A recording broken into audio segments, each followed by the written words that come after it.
That's right.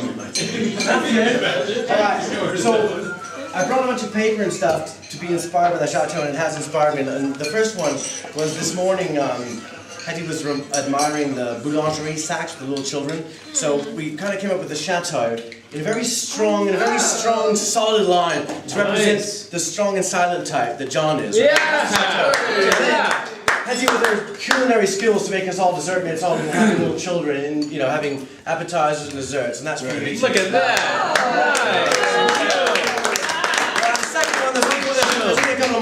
By the way, only the couples get drawings. The single people, Lisa, Elliot, myself, run around. God bless. But this one here, if you don't mind, these are the goggles. Where's Steph? For her insight and her clarity and her purity of vision. And then the chateau helmet explains itself. Dave and Steph, and the only bit of color that I put in any of these pieces is the French flag. No, because if there's one person that's a bit of color in all these adventures, it's you, Dave. Thank you so much.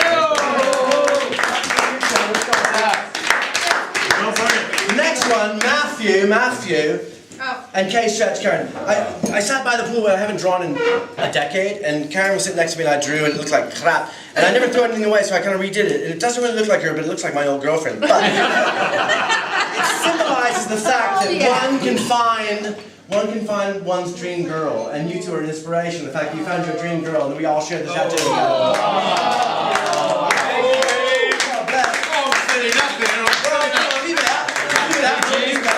After tonight's shepherd's pie, I might cry after this one. Hey James, if you want to marry Carla, it's okay. I did the entryway. This is for Stu and Row. After our shepherd's pie, there's only one thing. Is I believe we did not have a costume contest last night, but had we had one, I believe they would have won with the fairs and your. And I'm picturing the two of them coming down this stairway.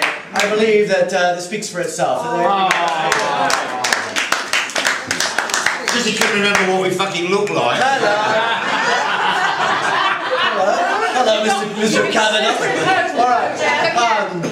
Andy and Joan, I think the piano, with the open window of inspiration, and this really classy, sort of delicate and beautiful and exotic and erotic chair represents Joan. Because she is that. When I walked into the chateau, actually, I arrived in the car, and you greeted me on the stairway.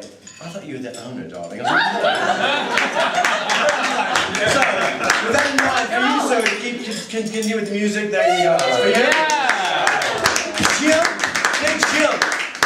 for James and Carla, it's a piano, but it's also a guitar. There's a tambourine and the shaky egg. Because I've known this kid for 20 years, and he's always been, I've described him to many people as the best drummer in the northern hemisphere, because I don't know any drummers from the southern hemisphere. And yet, suddenly, he's come with a burst of creativity to create this record, The Booze and Clocks, where he's played every bloody instrument, he's done the lot, produced it and everything. And I believe that inspiration came from this bright light of illumination, which is sitting just to his right, and that's le